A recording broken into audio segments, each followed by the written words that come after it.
전도서 말씀 계속 살피고 있고 오늘 두 번째 날입니다. 전도서 말씀을 우리가 딱 떠올리면 우리 모두가 헛됨이라는 단어를 많이 상기합니다.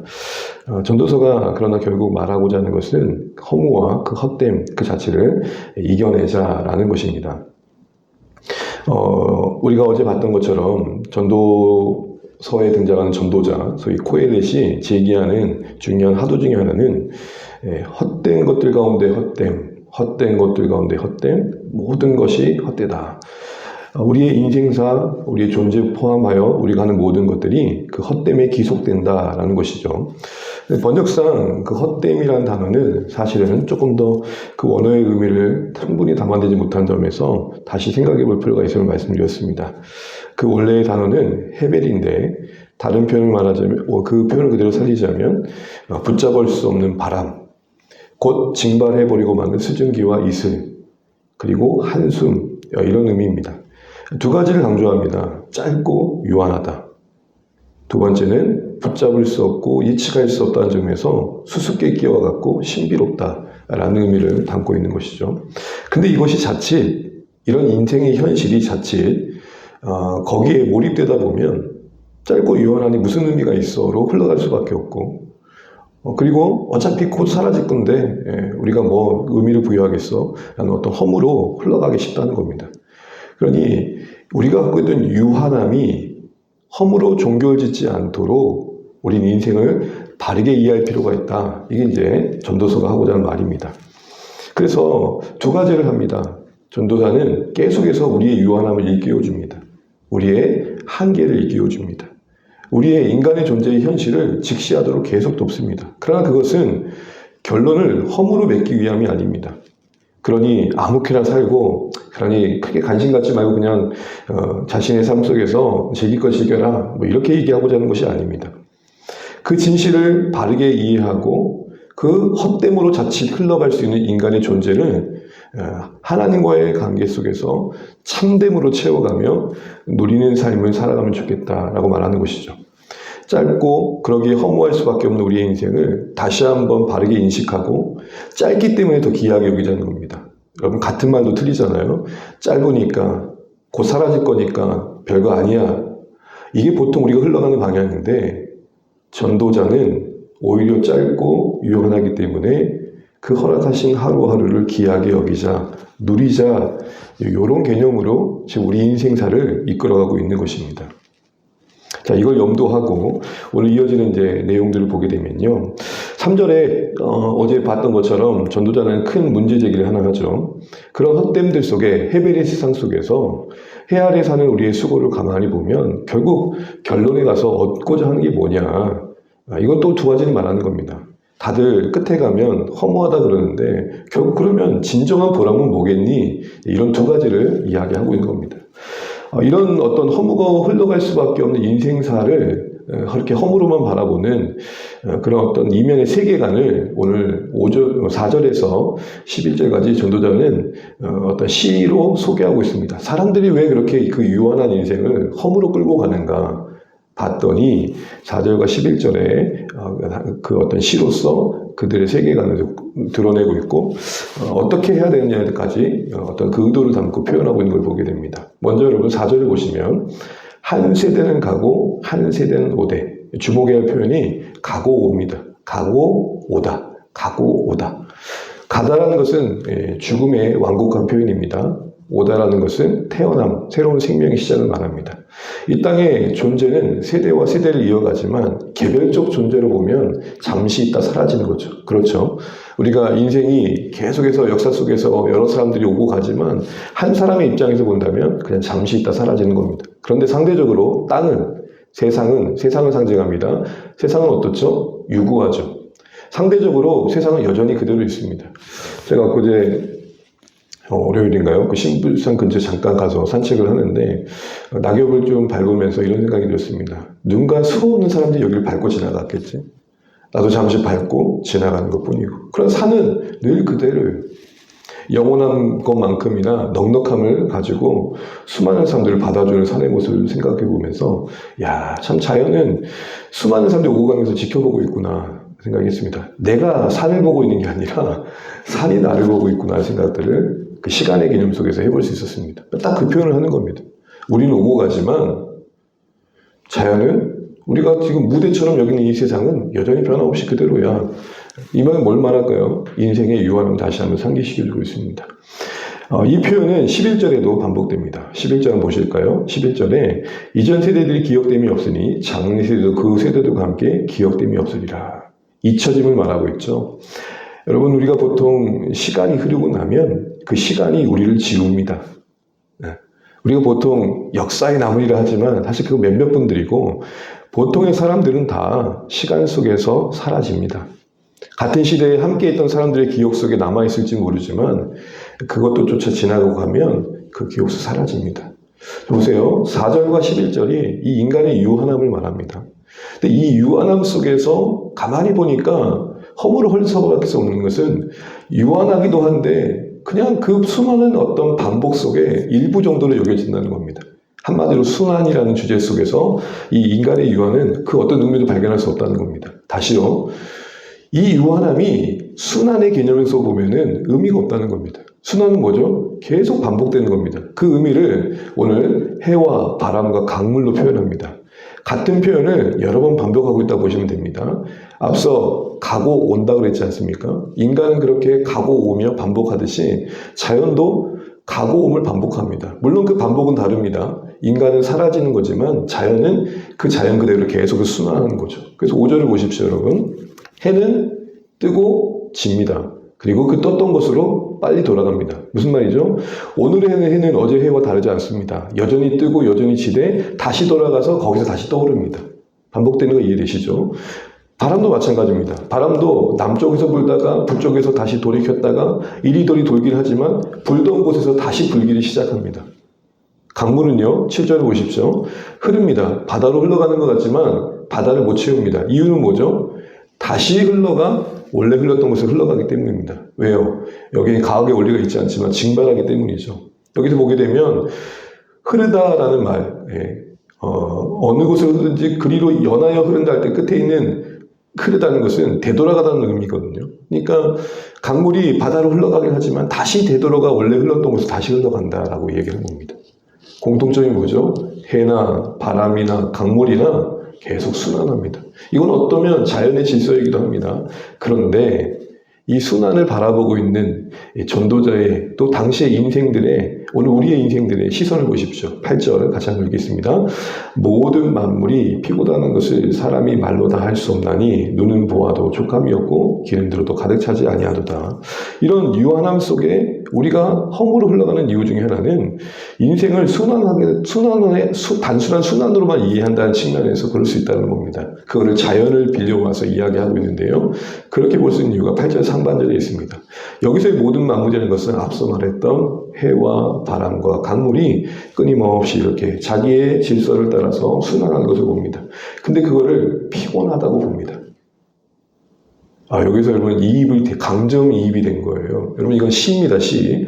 시에는 시를 쓴 자의 감정이입될 수 있잖아요. 그러니까 여러분 이런 거예요.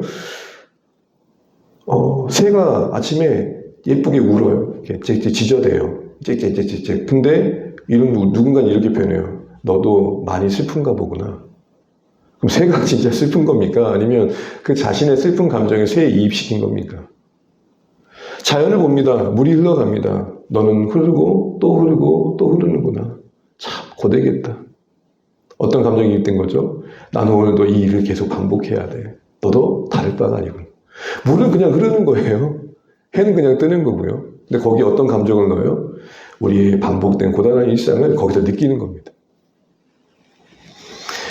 이렇게 말하는 거죠. 오늘 떠오르서 태어나면서 야 너도 참 피곤하겠다. 언제 쉴래? 맨날 뜨고 지내. 맨날 뜨고 지내. 그걸 피곤하다고 지금 이 전도자가 표현하고 있는 겁니다. 사람들이 그렇게 본다는 겁니다. 왜요? 자신의 지친 감정을 반영하는 거죠. 자연이 무한히 순환하는 것은 질서입니다. 그러나 그것을 인간이 바라볼 때 자신의 반복되는 일상의 그 끝없는 반복이 거기에 비춰서 이해되고 있는 것이죠. 거기는 어떤 내용이 있을까요? 목적도 없이 의미도 없이 쳇바퀴처럼 도는 자신들의 인생사가 담겨 있는 것입니다. 오늘도 내가 해야 될 일을 또 하러 가야 되고, 오늘도 만나야 되는 사람 또 만나러 가야 되고, 뭔 새로운 거 없나? 라는 생각을 하지만 이어서 보면 어떤 거죠? 새 것은 없다라고 이야기합니다. 여기서 우리는 뭘 보게 됩니까? 유한한 인생이 왜 허물로 흘러가는가 봤더니 인생을 순환론적으로 본다는 것입니다. 여러분 질문해 보겠습니다. 그렇게 인생이 단순한 반복이고 그 반복이 한 일부로서 있다가 사라지는 존재 정도로 이해할 수 있는 것인가 라는 것이죠. 이게 현실의 인식이면서 다시 한번 그 문제를 바로 볼 수 있는 화두를 제기하는 겁니다. 인생은 순환으로 보고 있는 너희들의 인생 속에서는 허물어 갈 수밖에 없지만 인생은 순환이 아니다. 역사가 그냥 아무 의미 없이 반복되는 것 같고 어제들이 오늘이 되고 그냥 내일이 오늘 되는 어떤 끝없는 반복인 것 같지만 의미 없는 계속된 순환인 것 같지만 역사는 하나님께서 주관하고 계신다는 측면에서 다르다라는 것입니다. 그러니 이제 전도자는 이렇게 이야기를 계속 끌고 가면서 결론은 이제 하나님께로 연결시키잖아요. 이렇게 해서 미리 그 결론을 가지고 우리가 이 본문을 이해하면 반복되는 순환 속에서 인생의 유한은 허물어 갈 수밖에 없지만 이 유한함을 목적론적으로 보게 되면 잠시 있다가 한 인생도 의미 없는 건 없다는 것입니다. 한 가정에 귀한 생명이 태어납니다. 얼굴조차 보지 못하고 태중에서 이 세상을 떠나는 아이들이 분명히 있습니다. 잠시 있다간 그는 존재가 없는 것입니까? 단순히 짧은 기억 속에서 스쳐 지나갈 한 인생입니까? 그 부모에게는 정말 큰 고통이지만 마음 깊이 그 안에 남긴 그 아이의 추억은 어떤 역할이든 그 부모들에게 할 것입니다. 그냥 무한히 반복되는 자연의 일부로서 의미 없이 하루를 계속하고 있는, 그래서 그냥 생명이 닿으면 사라지는 그런 존재로 그 순환론적 관점에서 보면 인생은 의미 없지만 목적의 관점에서 보면 짧은 인생도 짧은 게 아니란다. 짧은 게 아니란다. 제가 예수님을 믿어서 참 감사한 것은 저도 상당히 좀 성향이 허무적이고 또 열등감이 많았습니다. 근데 존재감이 뭘까라는 생각들을 끝없이 했고 그것을 갖기 위해 했던 최선의 노력은 남들보다 더 잘하는 거였습니다. 그래서 열심을 냈고 그 열심이 어쩌면 결과적으로는 사람들에게 인정받는 내용들이 됐습니다. 그러나 저는 그게 저를 설명한다는 것이 제일 고단했습니다. 왜냐하면 그 결과를 지켜내야 했으니까요. 오직 그 결과만이 나를 말한다고 생각했으니까요. 그런데 예수님 안에서 참 감사한 것은 나로서 내 존재가 잠시 있다는 존재이지만 그냥 순환되는 반복의 한 일부가 아닌 정말로 하나님 앞에서는 목적 있는 존재로 이 땅에 있다가 사라진다는 것입니다. 그 목적을 깨닫고 그리고 이 역사를 주관해 가신 하나님이 종말을 향해 이 역사를 끌고 가신다는 믿음을 갖고 나니까 그냥 사라지는 게 아니더라고요. 우리 그런 말 하잖아요. 시간이 흘러 지워지는 것 같지만 하나님 앞에서 쌓여가고 있다. 역사의 주관적인 하나님의 관점에서 보면 지금 이들이 말하는 순환론은 잘못된 겁니다. 왜요? 하나님은 시작하신 그 하나님은 알파이신 하나님은 오메가이신 하나님으로서 이 역사의 끝을 주관하며 완성을 향해 이 역사를 진행시켜가고 계시거든요. 여러분 그런 측면에서 보면 이런 관점에서 새로움이 임합니다. 순환의 관점에서 보면 새로운 건 없습니다. 그렇지 않습니까? 유행이라는 게 돌고 돈다는 말을 하잖아요. 우리 권사님 계시지만 여성분들은 가능한 옷을 쟁여놓습니다. 왜요? 그거 시간 지나고 나면 자만히 있으면 그게 새로운 유행이 또 되거든요. 옛 것이 오늘의 것이 되고 또 새롭다 하지만 새로운 것도 시간 지나고 나면 뭐예요? 그건 옛 것이 됩니다. 유행하는 폰이라고 샀는데 몇 달 지나고 나면 어떻게 돼요? 지나고 맙니다. 순환의 관점에서 보면 새 것은 없어요. 근데 하나님의 관점에서 보게 되면 어제와 오늘이 다를 바 없는 것 같지만 오늘 하루는 종말에 우리를 안아주실 하나님을 만나기 위해 준비할 하루가 되는 것입니다. 그냥 지워 없어질 하루가 아니라 오늘 내가 섬겼던 순간들, 사랑했던 순간들, 그래도 나의 일상을 반복되는 순환의 일상에 의미를 부여하고 하나님과 동행했던 이야기들은 지워지지 않고 하나님 앞에서 기억되어진다는 것입니다. 지금 전도자가 정말로 애처롭게 말하는 게 뭡니까? 사람들 생각 속에서는 자연이 순환하듯이 인간은 그 순환의 일부이고, 그리고 지나고 나면 기억조차 될 수 없는 무력한 존재로서 표현되고 있지만, 지금 그것을 이해하고 있지만 사실은 전도자가 이야기하는 것은 그렇지 않단다라는 겁니다. 순환이 아니라 목적 있는 인생이요, 지워지는 인생이 아니라 하나님께 기억되는 인생들이라는 거 잊지 말아라. 그게 그 짧은 인생에 의미 있게 사는 지혜란다라고 말하는 것입니다. 사랑하는 전에 가족 여러분, 말씀을 맺겠습니다. 오늘 전도자는 중요한 하도를 또 보냅니다. 왜 사람들이 이 유한함을 허물어 흘러가는가 봤더니 순환으로 본다는 겁니다. 그냥 물이 흐르듯 태양이 또 뜨듯 그냥 우리는 있다 없어진 존재일 뿐이야. 상당히 범신론적 이해인 거죠. 거기엔 존재 의미가 없어요. 그러나 성경은 뭐라고 말합니까? 우리는 목적이 있다. 잠시 태아의 생명으로 있다간 존재조차도 그 부모에게는 잊혀질 수 없는 가슴 새겨지는 인생이 되어지는 것처럼 어느 인생도 버려진 인생은 없다. 또한 그저 어제가 내일이 오늘이 되고 오늘이 어제가 되는 그런 반복 속에 우리 역사는 진행되고 그 존재 속에 우리는 기억이 잊혀지는 한 인생으로 여길지 모르지만 역사를 주관해 가신 하나님의 관점에서 보면 마지막 때를 향해 그 약속하신 것을 성취하기 위해 새하늘과 새 땅을 만들기 위해 진행시간 하나님의 관점에서 보면 우리의 인생은 그리스도 안에서 기억되어진 인생이다.